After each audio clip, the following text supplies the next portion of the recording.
Yo, what's going on, YouTube? Welcome back to another Minnesota Twins game review. This is another early game review edition because they're playing on the West Coast and I'm not staying up for the whole game because it's 11 o'clock. It's 11:13 already. So, we're going to get this up. We're going to go to sleep. But I got a lot to talk to you about in this game because it's been a good game so far and we're tied at 2. So, I don't know how this is going to end. Let's talk about it in the comments. But from what I've seen, this has been a very good game, even though I'll get into this. I'm not super happy with the results. More so, I think it's the Twins and not just this game or like the games that have been played. I think the Twins are just not at the level which we think they are or their record shows. So let's get into that. First, like I said, it's 2-2. They're playing the Oakland A's. Not a good team. They're not actually like the worst team. I think they're the worst in the West, but they're really not that bad of a team, even though they're very similar to the Twins with a lot of rookies, a lot of very poor playing players, lots of errors, lots of things that like just aren't, what you would typically see in a Major League Baseball team. And they're not doing that well, but they're also not doing that bad. The reason I say this is because the Twins are like the same exact team, but they're winning. Like, we have a AAA team out on the field most nights, but we win games. We win a lot of games by a very low score, specifically against these teams like the A's, but it's crazy to see how we're actually winning games, and honestly, I don't really know why. Like, it's been the bullpen, it's been pitching, but we also haven't been doing that great. Like tonight, for example, Dylan Bundy only pitched 3 innings, and I don't know if that was him coming off of, I think it was COVID, if that was the plan, or if, he was just kind of done after that. Well, anyways, Winder came in, and, he didn't do great. He gave up a 2-run home run. He's given up a lot of hits since then. He did okay, but that's kind of how we're staying in games. So it's just interesting, in my opinion, that we're staying in games even though our pitching has been good but not great. Our hitting has been good but not great. But let me tell you what, there are a couple of guys who have been doing really, really well recently, and that's what we're going to talk about in this video. I am watching the game right now. We're in the bottom of the 7th inning, so if something happens, I'll let you know. But like I said, it's 2-2, and Winder is still pitching, so interesting. But as you saw in the title, I'm going to keep talking about him if he keeps showing up and putting out results. That is our boy, Royce Lewis. So my favorite player in all of MLB, it's probably Mike Trout. Second is Jazz Chisholm. Honestly, I love the way Jazz Chisholm plays. Luis Ariz is probably third. Buxton is in there too, of course, when he's healthy. But my goodness, that all might be outdone by Royce Lewis here in the next, couple of games. He hit his 2nd home run tonight. He has made incredible plays in the field. He made a diving play tonight in front of Polanco at shortstop. Threw out Pache, is that how you say his name? Who's a fast guy.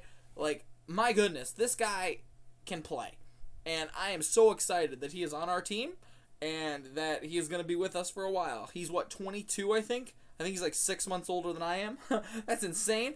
But he's going to be playing here a while, and I hope we keep him around. Honestly, I think Correa can come back like Friday is what they were saying, so I'll try to make a video on that specifically. But my goodness, if they cut out, and they're not going to, they can't. If they send Royce Lewis back down, that would probably be the biggest mistake, and we're going to riot. I don't think it'll happen. Like, Miranda has really struggled tonight in 2 examples, I can tell you.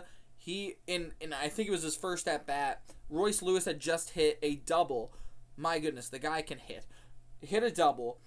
Then Miranda, all he had to do was move him over. He had 2 fastballs down the middle at 93 or 94. Like, I get it. It's a little bit more velocity maybe than he's used to in the minors, but they were straight fastballs right down the middle, and he didn't hit them. And he missed. He fouled both of them off. Did not, move Royce Lewis over, and they ended up not scoring in that inning. So that's just what I'm saying. He's also batting like 100. Miranda is not the guy for me right now. He definitely needs to be sent down and, take some more at-bats in AAA. But I think that's possible with Correa coming up, whereas you can move Royce Lewis to second, I hope. Correa plays shortstop, and Polanco at third while Miranda is sent down, or I don't know who else would play first, but if somebody else could play first, then you would move Arise to third. I guess that would make sense. But you cannot send Royce Lewis down. Hitting a double tonight, he also hit a hard hit ball up the middle that was a ground out and a home run. I don't know if he'll get another at-bat in this game or not, but he's batting over 300. I think I read it was like 324.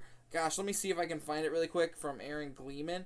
It was 324, and it's just like you can't send him down. He's batting 324 with a 342 on base percentage and a 600 slugging. That, my friends, is a 900 OPS. It's like a 910. That's really good. I think yesterday it was like 785, and I was like, that's good. So this guy can hit. He can play in the field. He's fast. He can do pretty much everything that we needed to, and he's healthy. That's the crazy thing, is he has been healthy so far. Like, obviously, he had his injury, 2 years ago, and COVID obviously kept him away from baseball. This guy, Royce Lewis, he has been playing, one, like he hasn't missed a game, but two, like his career could end at any time, and he's like, I gotta be out there, doing what I can right now. So that's cool. That's exciting because I like to see it. But three, he's making up for lost time. He's like, I might have missed 2 years, but I'm going to be out there, and I'm going to be getting a hit in every single at-bat, it seems like. I mean, these are Hall of Fame numbers in his first 24 games, I should say, or something, whatever it is. I don't know exactly what it is. He did well in AAA too. And this is going 2 years, 2 full years, 28 months without playing on an MLB team. So he's going to continue to be in my thumbnail. He's going to continue to be in my title. And he's going to continue to be talked about as far as I am concerned. Because this guy can play. He also gets a lot of views because you guys also like looking at him. And, of course, we're Twins fans. So the last thing I want to talk about in this episode is Gary Sanchez. I kind of mentioned him yesterday, and I more so talked about the situation that was going on with him rather than him himself. But today I think we can talk a little bit about him and highlight him. He hit another home run today. So that's like 14 of his last 21 hits have been extra base hits, which is crazy. That is crazy. That is 66% of his hits have been extra base hits. Are you kidding me? That's a lot. That is insane. I don't know anybody else who is like that. He's got 4 home runs and 10 doubles on the season. That's crazy. I don't know anybody else who even comes close to that, or at least on the Twins. That's crazy.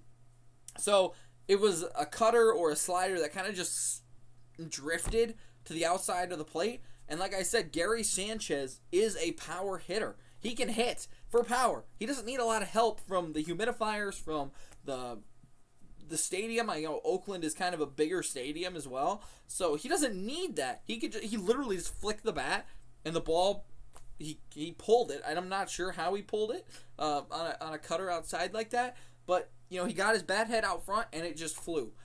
And it was Would It Dong is a Twitter account, and it tells you if the home run would be a home run in like every other ballpark. It was a no-doubter. In all 30 ballparks, it would have been a home run with his launch angle, his barrel, and all that kind of information, the distance and all that. So that's crazy. He has really impressed me, I would say, especially against bad teams. So that's the point. Is they're playing bad teams. The Twins are playing bad teams, but they're winning against bad teams. Now they're losing. They actually just gave up a double with nobody out. I don't know why Winder's still in, to be honest. I could talk about that maybe tomorrow. But if they lose, that would stink. But the thing is, they're winning against bad teams when they should be.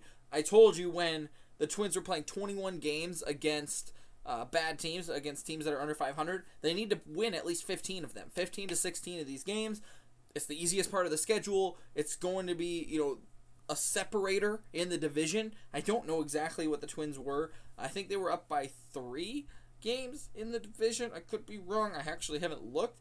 But they need to be winning against these bad teams. And if they lose this game, like I said, it's okay. The pitching has just been Like, it's been good, but it hasn't been great. And that's kind of the definition of the Twins, I think. But they're doing okay. And even if they lose this game, there's still hope. There's still positivity against playing bad teams. But also what Royce Lewis is doing, what guys are doing. We're playing a AAA team, but we have a AAA team out there. You know what I'm saying? So, you're going to win some, you're going to lose some. And with Correa coming back, Buxton, he's off every other day, it seems like. When these guys are healthy, they're going to win a lot of games against good teams. But we need Buxton out there. We need Correa out there. We just have to have them healthy. And I would rather, at least my take on it right now, because we're winning in the division, we're playing bad teams, let's heal Buxton, and then we will, put him out there. He's still hitting a home run in literally every other game that he's playing.